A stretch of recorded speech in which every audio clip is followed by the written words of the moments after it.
160। মতান্তরে 40 জন পুরুষ, 40 জন নারী, মাত্র 80 জন। সেই হিসাবে আমাকে দাওয়াত ভালো, জনগণ ভালো, ঠিক কিনা? এখনো জামাতের পক্ষ পালন করতে গেলে 2-1000 লোক সহযোগী হয়ে যায়, হয় কিনা বলেন? এক সপ্তাহ দাওয়াতে হাজার হাজার, সারা বাংলাদেশ গড়লে লক্ষ লক্ষ লোক ইসলামী আন্দোলনের জন্য সহযোগী হয়ে যায়। সেই হিসাবে আমাদের জনগণ ভালো, আমরা যারা দিনের দায়ী, রাসূলের ওয়ারিস, আমাদের মর্যাদাও আল্লাহ পাক বৃদ্ধি করেছেন, আলহামদুলিল্লাহ। নূহ আলাইহিস সালাম এক সময় হতাশ হয়ে গেলেন। একটু গোড়ার থেকে আসলে কথাটা বুঝতে সুবিধা হবে। আল্লাহ এই জাতিকে কিভাবে পথে আনবো? যেমন আমি যদি মনে করি এই কটা লোকের মধ্যে কি ওয়াজ করবো, আসসালামু আলাইকুম যাই, এরকম তো উনিও ভাবতে পারেন। হতাশা হয়ে গেছিলেন। হতাশ হওয়ার পর তিনি কি বলেছেন, আল্লাহ পাক তা সূরা নূহের মধ্যে বলেছেন। ওনার নামে একটা সূরাই আছে, সূরা নূহ 29 পারায়। তিনি বলেছিলেন, ইন্নী দাউতু কওমি লাইলান ওয়া নাহারা। নূহ তার রবকে বলল, ইয়া রব, হে পরওয়ারদিগার, ইন্নী দাউতু কওমি, নিশ্চয়ই আমি আমার কওমকে দাওয়াত দিয়েছি, লাইলান ওয়া নাহারা। লাইলাতুন মানে রাত, নাহার মানে দিন, দিনে রাতে সমান তালে দাওয়াত দিয়েছি। চিৎকার দিয়া বলেন সুবহানাল্লাহ। মাবুদ, হেদায়েত তো হয় নাই, হেদায়েত তো হয় নাই, বরং তাদের ঔদাত্যপনা, তাদের বাহায়াপনা, বেলেল্লাপনা, তাদের অবাধ্যতা আরো বেড়ে গিয়েছে। ফালাম ইয়াজিদহুম দুআই ইল্লা ফিরারা। তাদের যে অবাধ্যতা, এই অবাধ্যতার মাত্রা আরো বেড়েছে। আল্লাহ বলে, নূহ তাহলে কি চাও তুমি? তুমি দাওয়াত দিয়েছো, আমি দেখেছি, ওরা মানে নাই, তাও তো দেখছি। দেখেন না আল্লাহ? আল্লাহ কুদরতি চক্ষু কিছু ফাঁকি দেয়? 900 বছরের দাওয়াত দেখলাম, তোমার সঙ্গে বেয়াদবি করেছে, তাও দেখলাম, তবে তুমি কি চাও, কি বলতে চাও? তখন যে কথা তিনি বলেছিলেন আল্লাহ পাক তা উল্লেখ করেছেন।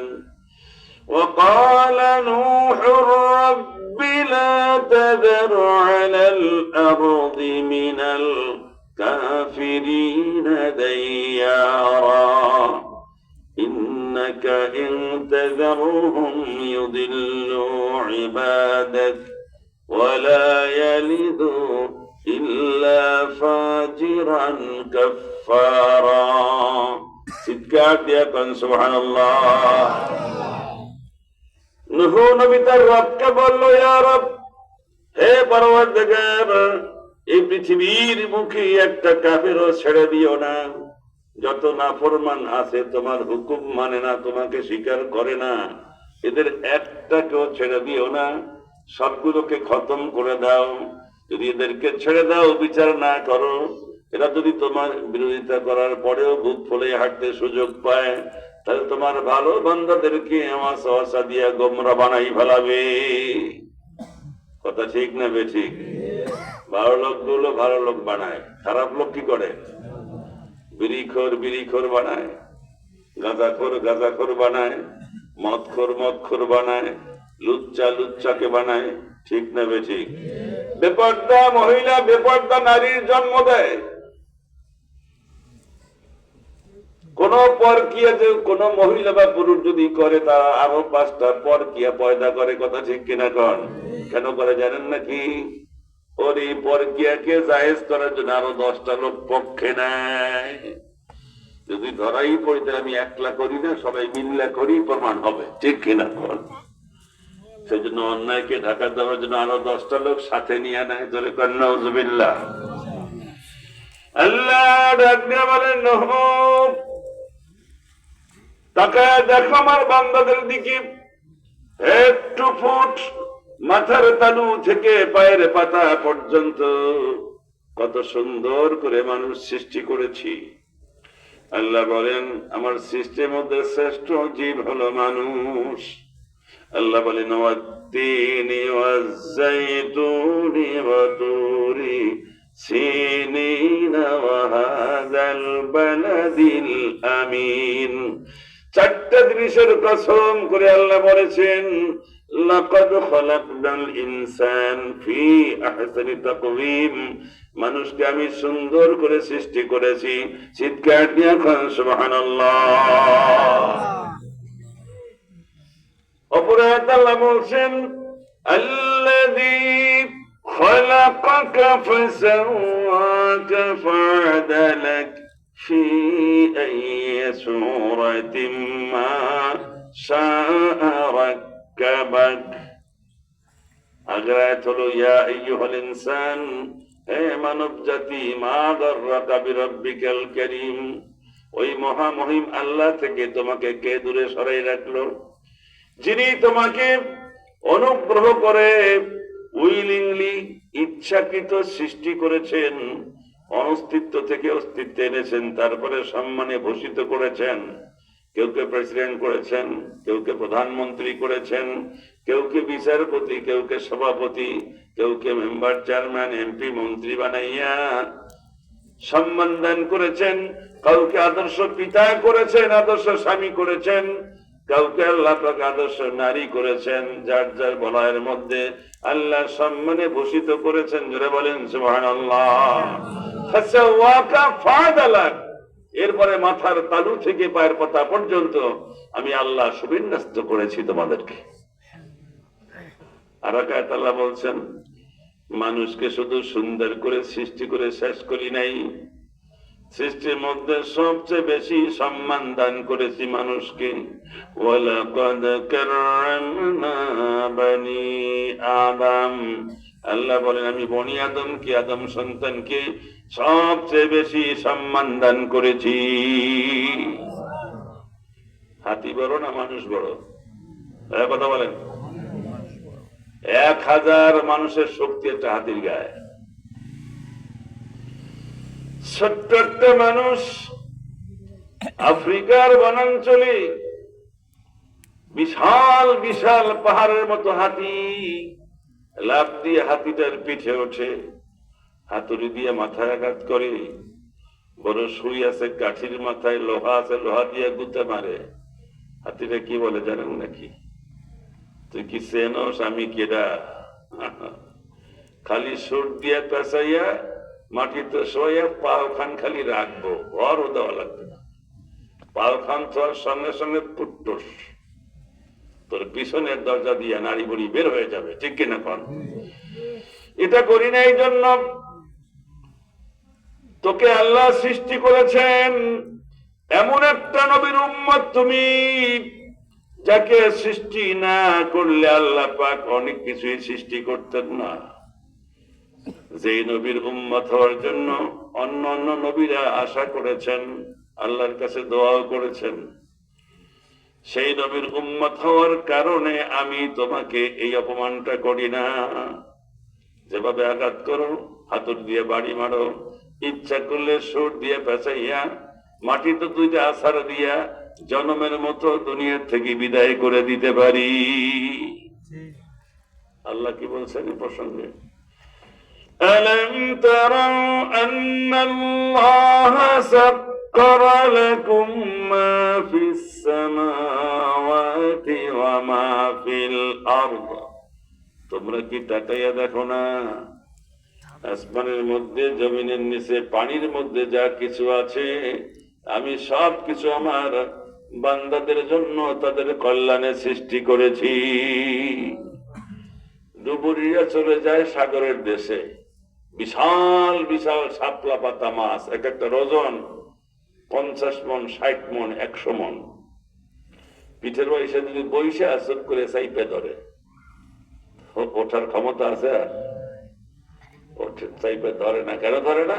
আল্লাহ বলছেন ও আমার নবীর উম্মত, আমার সৃষ্টির শ্রেষ্ঠ জীব, ওর সঙ্গে অশালীন ব্যবহার করো না। জোরে বলেন সুবহানাল্লাহ। এত সুন্দর করে বান্দা সৃষ্টি করে সম্মান দিয়ে আল্লাহ কি চান? আল্লাহ চান বান্দা কমপ্লিটলি সারেন্ডার টু অলমাইটি আল্লাহ। বান্দাকে শরীর সুবিন্যস্ত করেছি, বেঁচে থাকার জন্য আমি আল্লাহ পাক সূর্যের আলো দিয়েছি, বাতাসের অক্সিজেন দিয়েছি, মানুষ শ্বাস ছাড়ে কার্বন ডাই অক্সাইড বিষাক্ত শ্বাস ছাড়ে, এটাকে শুদ্ধ করার জন্য গাছ বানাইছি, গাছের পাতা ছাড়ে অক্সিজেন, সেই অক্সিজেন তোমরা গ্রহণ করো, কার্বন ডাই অক্সাইড তোমরা বিষাক্ত শ্বাস বের করে দাও। এভাবে প্রক্রিয়া আমি আল্লাহ তোমাদেরকে দুনিয়ায় বেঁচে থাকার জন্য আমি আল্লাহ ব্যবস্থাপনা করেছি। আপনি দেখেন একটা গরু, এই গরু পালতে ঘাস লাগে, লাগে না লাগে না লাগে, গরু দিয়ে দুধ হয়, দুধ দিয়ে ছানা হয়, এরপরে মাখন হয়, ঘি হয়, এক একটা উপকার, ঠিক না বে ঠিক? গরুর গোস্ত সবচেয়ে সুস্বাদু, গরুর গোস্ত খাওয়া যায়, চামড়া দিয়া জুতা বানানো যায়, সুটকেস বানানো যায়, হাড্ডি দিয়া সার হয়, পায়খানা দিয়ে জৈব সার হয়, কথা ঠিক কিনা এখন? আল্লাহ পাক বানাইলেন গরু, আপনিও ডাকলেন গরু, বুদ্ধি নাই, কিন্তু গরু পালার জন্য বানাইলেন জমি, জমির মধ্যে দিলেন ঘাস, ঘাস খাইয়া ওই পশুটা বড় হয়, গরুটা বড় হয়, গরুর মাথা থেকে পা পর্যন্ত পাট পাট করে ভাগ করেন, তাকে দেখেন খাওয়া যায়, জমির মধ্যে দেওয়া যায়, ঔষধ তৈরি হয়, গরুর প্রসাব দিয়ে ঔষধ তৈরি হয়, চিৎকার দিয়ে কোন সুবহানাল্লাহ। সব তোমাদের কল্যাণে, আর তোমরা আমার হুকুম মানবা সেই জন্য।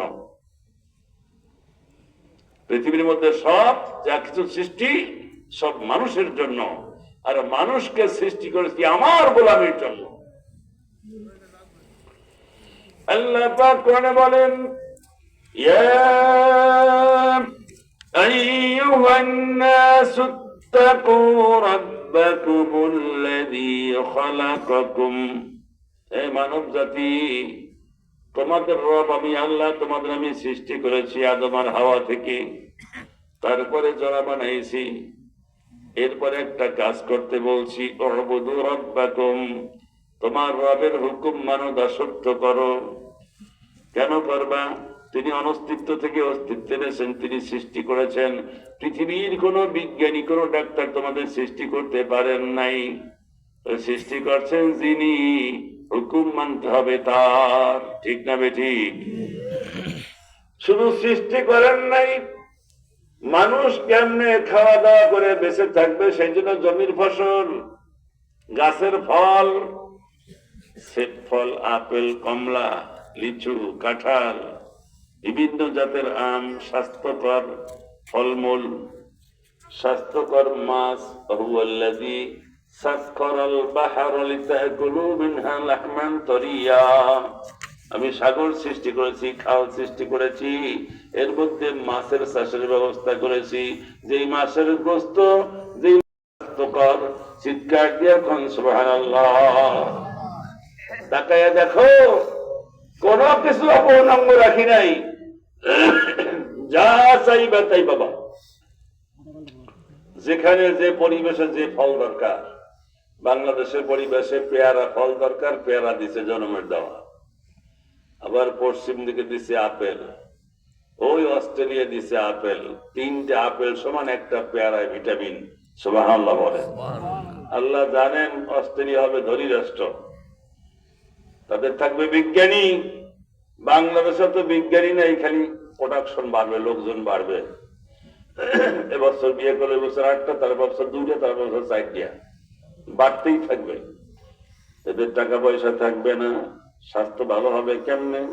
সেই জন্য আল্লাহ রাব্বুল আলামিন 3টে আপেলে যে ভিটামিন রয়েছে, একটা পেয়ারার মধ্যে সেই ভিটামিন আছে, জোরে জোরে কোন সুবহানাল্লাহ। আমার বন্ধুগণ, সব কিছু মানুষের কল্যাণে দিয়া এবার আল্লাহ বলেন, ওগো বান্দা আমাকে